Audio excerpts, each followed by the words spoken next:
अयोध्या में भी नहीं बन पाया, लेकिन हम पहले छत्तीसगढ़ में बना रहे हैं भगवान राम का मंदिर। तो मैंने कहा पहले तो ननिहाल में ही बालक आता है, जब अयोध्या पे छत्तीसगढ़ में रामलला आ जाएंगे तो अयोध्या में भी अब मंदिर बनने से कोई रोक नहीं पाएगा।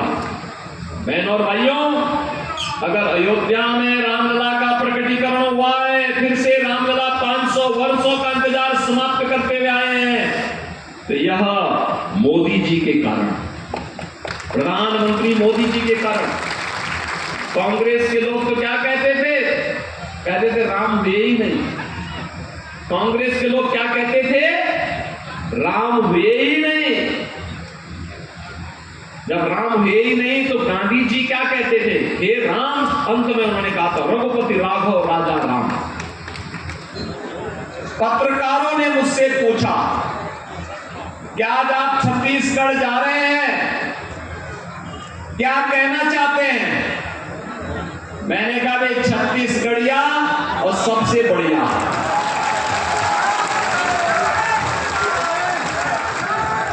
लोगों ने कहा कैसे? मैंने कहा भाई ननिहाल किसको अच्छा नहीं लगता है, और छत्तीसगढ़ तो हमारे आराध्य प्रभु श्री राम का ननिहाल है, माता कौशल्या का मायका है।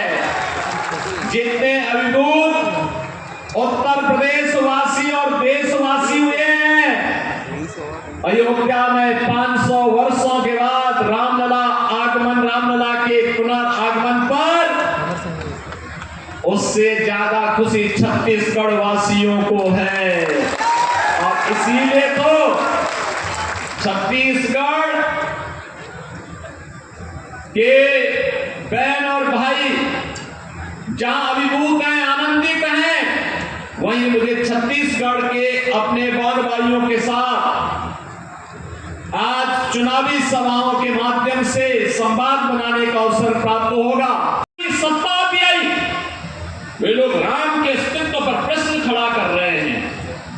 बहनों और भाइयों, ये केवल राम के अस्तित्व पर प्रश्न खड़ा करने की कुप्रवृत्ति नहीं, यह भारत के अस्तित्व पर प्रश्न खड़ा करने का कांग्रेस का कुत्सित चेष्टा थी। और यही कारण था कांग्रेस ने छत्तीसगढ़ को जब अवसर मिला, पूरी तरह लूटने का कोई अवसर वे लोग चूके नहीं, कोई अवसर चूके नहीं।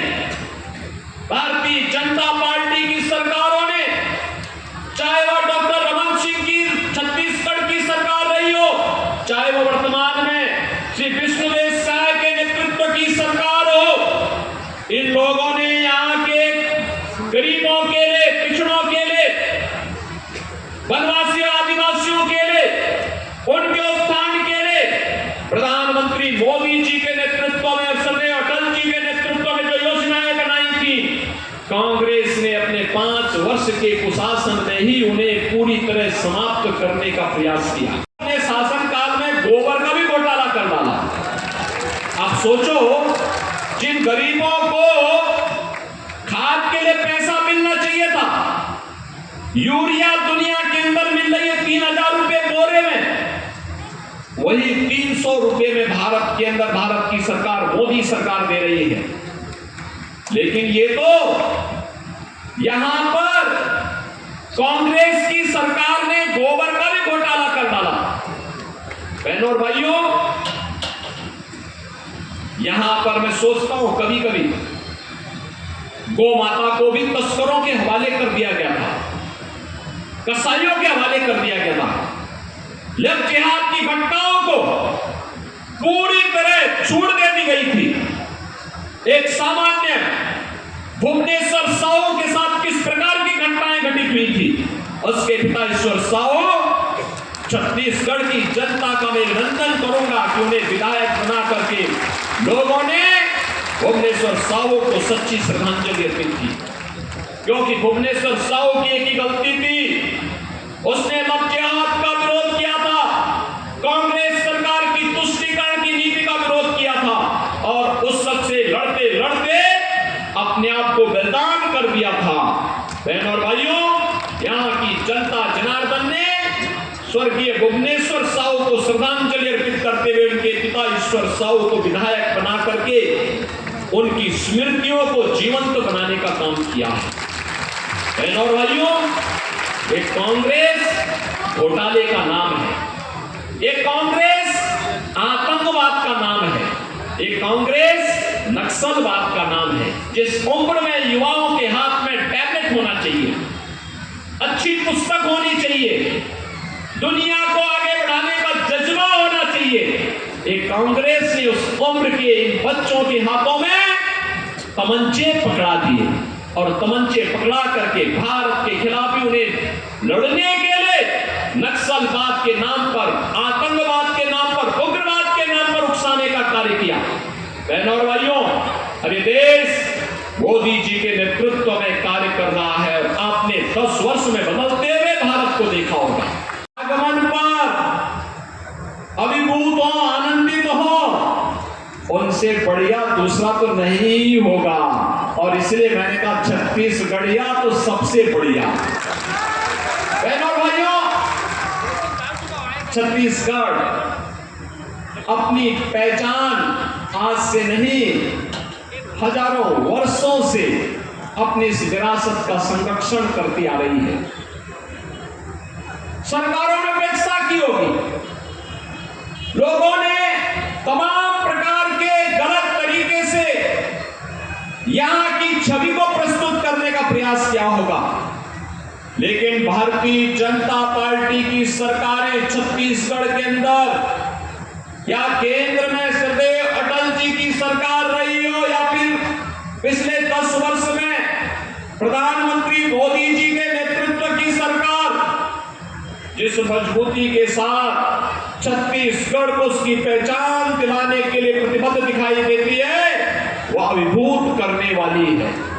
और इसलिए बहनों और भाइयों, आज हम सब आपके पास आए आपसे कहने के लिए, किस प्रतिष्ठित सीट पर कांग्रेस ने यहां के पूर्व मुख्यमंत्री को श्री भूपेश बघेल को ही अपना प्रत्याशी बनाकर के उतारा, यानी जिनके ऊपर पहले से ही शराब घोटाले का, कोयला घोटाले का, पब्लिक सर्विस कमीशन के घोटाले का, पीएमएफ घोटाले का, गोठान घोटाले का और महादेव ऐप के घोटाले का आरोप हो और एफआईआर भी लॉन्च हो चुकी हो और व्यक्ति पूरी ठसक के साथ चुनाव लड़ने का दुस्साहस कर रहा है, इसका मतलब वह यह मान के चलता है कि हम कितना भी बड़ा अपराध करेंगे तो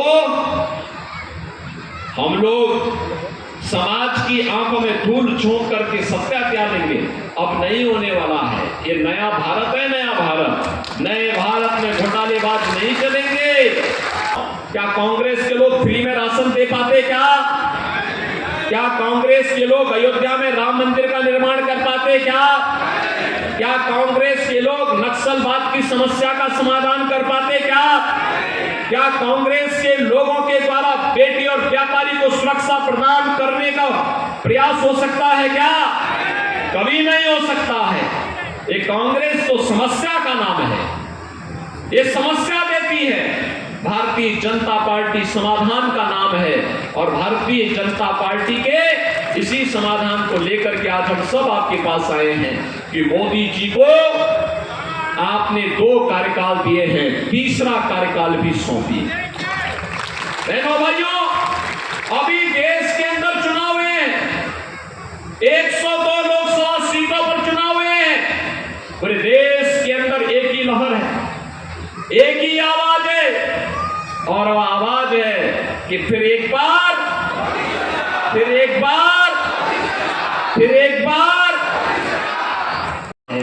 सहमत